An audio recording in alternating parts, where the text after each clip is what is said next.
بسم الله الرحمن الرحیم. راځو کنټرول پنل ته. په کنټرول پنل کې تېره ورځ موږ په ډیټ اینډ ټایم باندې خبرې کړې وې. نن به راځو په سیسټم باندې خبرې کوو چې سیسټم څه ته ویل کېږي. نو سیسټم خپله دغه د کمپیوټر کوم سیټینګ هغه چې دي معلومات تاسو کولی شئ د لارې څه کوي معلوم کوي. لومړی سیسټم اباوټ په باره کې یا دلته که چې تاسو غواړئ چې معلوم کړئ سرچ کې ورکړئ تاسو یې معلومولی شئ. لومړی خو دلته سټوریج په اړه تاسو ته معلومات درکوي چې سټوریج د کمپیوټر د څومره ده. 466 جی بي سټوریج ده. دا خو یو له ده ځای نه معلومیږي. بله طریقه دا ده د معلومولو. تاسو به داسې وکړئ په دسپیسي به رایټ کلیک وکړئ او دلته به راسئ منیج ته د شو مور آپشن ته به راسئ او بل به منیج ته راسئ. منیج ته چې کله راغلی وروسته له منیج به تاسو راسئ دلته دا تر اوسه دا مینو اوپن کېږي دا لږ زری ټایم نیسي. کله چې دلته راغله بیا سټوریج ته به راسئ. سټوریج نه به ډیسک منیجمنټ ته راسئ. ډیسک منیجمنټ کې به تاسو ته دغه سټوریج هغه سپیس درکړي چې څو 465.5 جی بي حافظه لري ده. نو دا تاسو کولی شئ له دې لارې هم معلوم کړئ د دې نه هم معلوم کړئ چې خوشبختانه په وینډو 11 کې په ډېر اسانۍ سره یعنې په ډېر ښه ځای کې چې ده موږ ته دا ښیي. او بل چې ده دلته تاسو ته ښیي چې تاسو 466 جی بي حافظه لرئ او ټوله حافظه اوس تاسو استعمال کړې ده 401 جی بي حافظه هم ډکه ده. کله چې تاسو غواړئ چې رښتیا هم چې دا به دومره ډکه وي که نه راسئ دلته دسپیسي ته دسپیسي کې وګورئ. ګوره ټوله دا هم جمع کوي دا هم جمع کوي او بیا بیرته دغلته څو جی بي 32 جی بي دلته پرېږده او څو جی بي 7 جی بي دلته پرېږده. دا جمع کوي هغه نه تفریق کوي. نور به تاسو ته درکړي چې څو جی بي موږ سره پرېږده او څو جی بي چې ده موږ سره ډکه ده.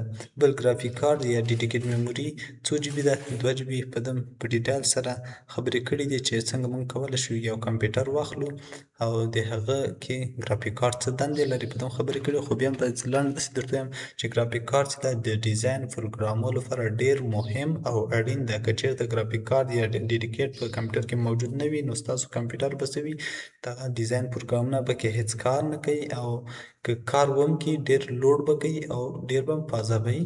نو دا لنډ د ګرافیک کارډ ته شي. بل چې ده ریم ده ریم اضافه میموري چې زموږ کمپیوټر څو ده 16 جی بي ده. د په اړه تاسو ته معلومات درکوي. سپیډ هم چې ده 2680 ام ټي پر سیکنډ ده. او بل چې دا پروسیسر ده موږ سره پروسیسر مختلف ډولونه دي. یو انټل دی یو ام آی ډي دي. نو انټل خو جرمني کمپنۍ ده او بل چې ده ام آی ډي امریکایي کمپنۍ. دواړه ښې کمپنۍ نه دي خو انټل ښه ده پې.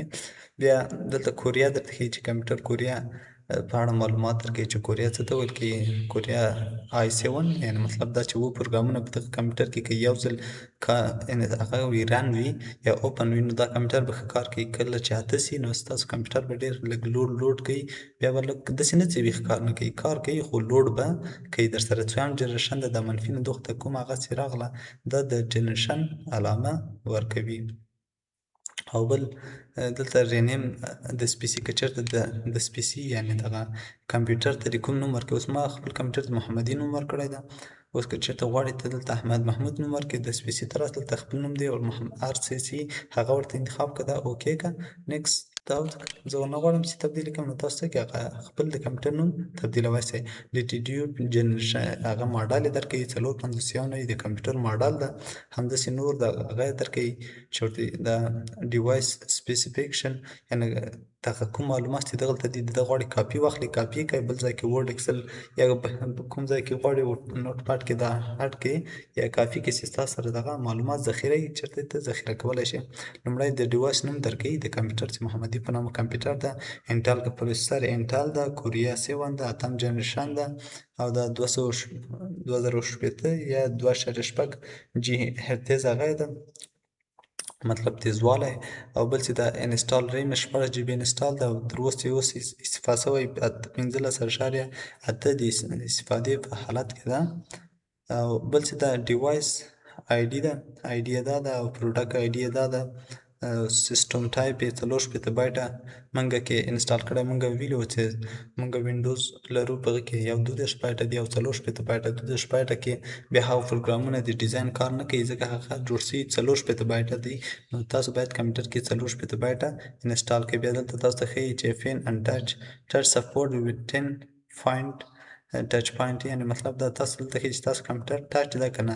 خو زما کمپیوټر ټچ ده تاسو وګورئ نو په دې خاطر تاسو دلته ښیي چې دا څه ده ټچ ده.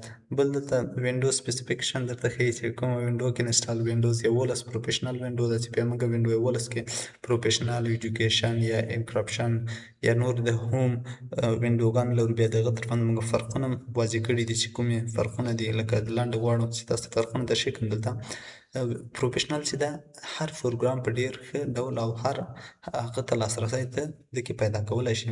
ایجوکیشن وینډو چې کله کېږي دا د یو پوهنتون لپاره، یو کمپیوټر لب لپاره، یا هم د یو مکتب کې د کمپیوټر لب لپاره دا څه کوي خلک کوي چې نور کوم محدودیتونه چې لري، لکه نیټ کې هر چی نسي سرچ کولی یا هر سایټ ته نسي تللی، چی چې هغه تعلیمي مربوط وي هماغه چی کوی شي استفاده کوی شي، نور څه کوي استفاده ترې نسي کوی. انکرپشن هم عمومي ده او همداسې هم د کور لپاره کېږي چې ډېره سپکه وینډو ده، خالي ویډیو کې کتای شي او موزیک کې پلی کوی شي، نور خاص ډېر څه کې نه کېږي. که ورډ ایکسل کار کوي خو هغومره په بیا لږ لوډ کوي. بیا بل ورژن ده چې کوم ورژن یې ده انسټال په کوم تاریخ د وینډو څه انسټال شوې ده، بل چې ده دا په کوم بیلډ شوې ده، او دا معلومات دلته تاسو سره درکوي.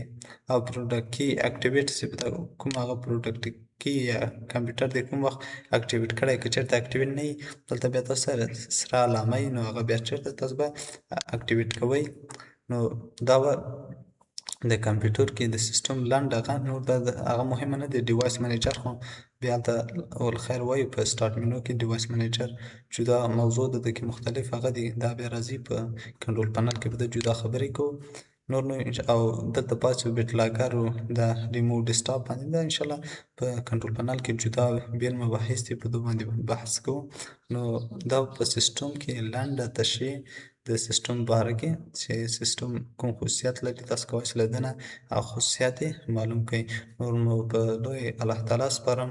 ښه وخت، ښې چارې.